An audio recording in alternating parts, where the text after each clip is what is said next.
یہ کہتے ہیں کہ کسی صاحب نے مسئلہ بیان کیا ہے کہ جس جانور کا گوشت کھانا حرام ہے، اگر اس کا بال آپ کو لگا تو نماز نہیں ہوتی اور یہی حکم بلی کے لیے بھی ہے۔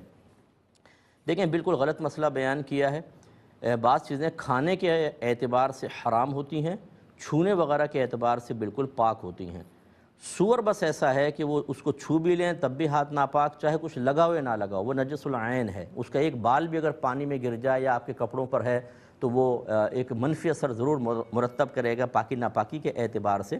اس کے علاوہ کوئی چیز نجس العین نہیں ہے۔ فقہ حنفی میں تو کتا بھی نجس العین نہیں ہے، لہذا اگر اس کا بدن خشک ہے اور وہ آپ کے کپڑوں سے مس ہو گیا یا آپ نے اس پہ ہاتھ پھیر دیا، آپ کا ہاتھ پاک رہے گا۔ میں نہیں کہہ رہا ہوں کہ ہاتھ پھیریں، لیکن اگر ہاتھ پھیر دیا، ہاں اگر گیلا ہو تو گمان ہوتا ہے کہ شاید اس نے اپنے منہ سے اپنے بدن کو کھجایا ہو تو کتے کا لعاب ناپاک ہوتا ہے، اس وجہ سے ناپاکی کا حکم ہو سکتا ہے۔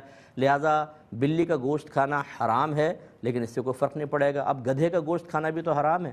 جو بیچارے گدھے پالے ہوئے ہیں، روزانہ ان کی خدمت کرتے ہیں، ان کے کپڑوں پہ بال آ جاتے تو کیا ناپاک ہے، اس میں نماز پڑھیں گے؟ نہیں ہوگی۔